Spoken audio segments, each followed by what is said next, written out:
Hey guys, Silverlord here, back again with another edition of Throwback Thursdays, and what I have for you today is the Kenner Gargoyles Elisa Maza figure. And since I no longer have the packaging for this figure, let us move right on to the accessories. Starting off with this, which follows suit with the Bronx figure I took a look at last year for Throwback Thursdays, because every character in Gargoyle that didn't have wings, with the exception of Macbeth in this line actually, got wings, and Elisa Maza is no exception to that rule. She's got a wing pack, which has wings that flip out like this. It's got a clip, so it can clip around her waist here. And she can fly off into the night with her beloved Goliath. Yeah, this figure's not that great, guys. I'm just gonna put it right out there to begin with. But you can also fold that up. And of course, the wing pack also has a missile launcher, because that's exactly what you want to have firing right above your head. Is a missile. I mean, I know Boba Fett does it, but, you know, Elisa can do it too. This piece is actually removable as well. Pop it right out, and she can hold it like a signature weapon here. Which, to be honest with you,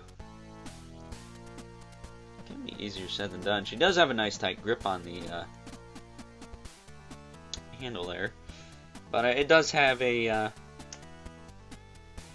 missile that fires, so here you go. Fires pretty well. And then on top of that, on her hips, she has two pistols, which would be fine, but they have these big old tabs sticking off the side of them, so it's probably best just to leave them in their respected kind of slots on her legs here. Can be easier said than done to find, actually. I can't even find the slot for this one. Jeez, oh Pete's, there we go. But yeah, this is not the best figure. I mean, look at that face. She looks a little bit more like a Hanna-Barbera character. For starters, she's looking a little Asian too. Almost like the Amazing Chan Clan. A little bit. If anyone remembers that old school Hanna-Barbera cartoon. Hair is good. I'd say the hair is pretty close. It's not exactly blue, but it's not exactly black either, so I'll take that. But the face sculpt is not great. The body is terrible. Like, what the hell is this? She's got like SWAT gear and like this chain lingerie thing going on for her gun holsters. Like, this is like some Lady Death shit right here. But it's not a half-naked figure. Like, what? Excuse me. If you're gonna go like not the traditional look for Elisa, you know, the red leather jacket, the pants, and the boots, or the shoes, then go with a Gargoyle version, maybe, from Season 2, because this is just abysmal. But as far as her articulation goes, her head does rotate, her arms do go up and down.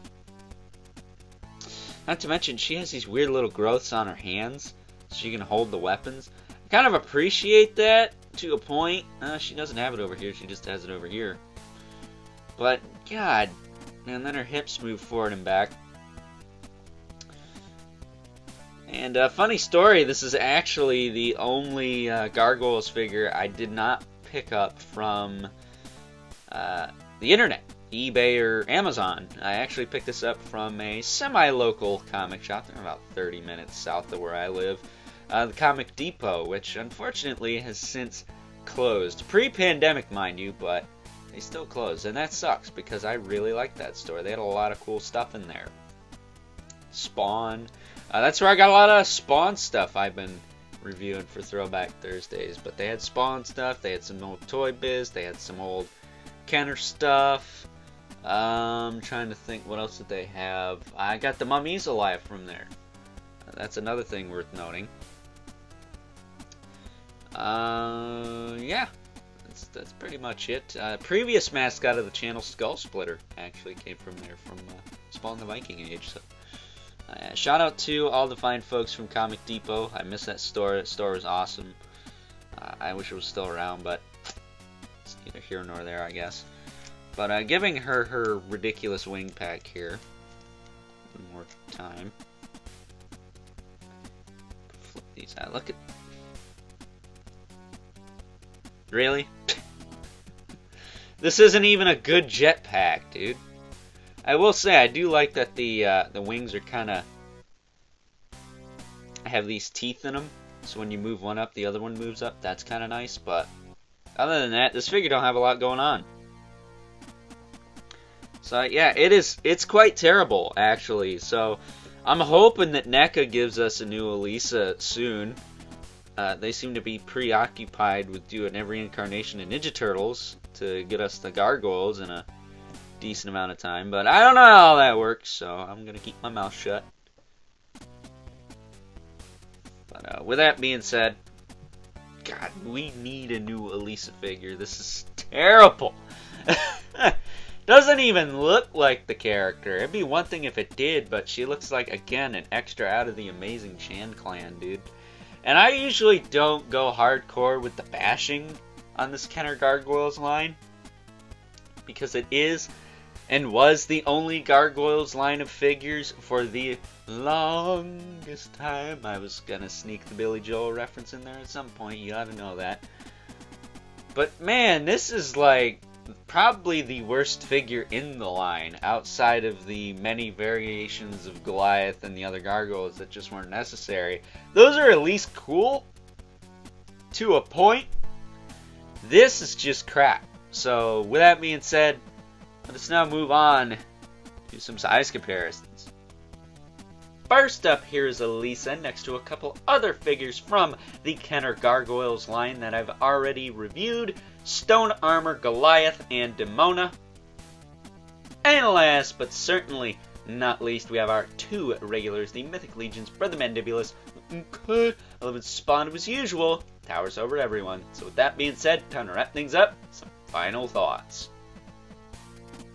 Overall, and in my personal opinion, this is by far the worst figure in the Kenner's Gargoyle line that I have taken a look at thus far. I neglected to mention how I had to give her this big honkin' blaster thing to keep her on her feet during the size comparisons, because the wing pack just added so much top/back weight she couldn't really even stand up, on top of the fact that she looks absolutely ridiculous in this weird 90s SWAT outfit. I mean, if you want to put Elisa in a more interesting outfit to sell toys, I'm all for that, but maybe just make it like Xanatos and give her like gargoyle armor or something that would, I don't know, look cool as a toy, instead of just looking like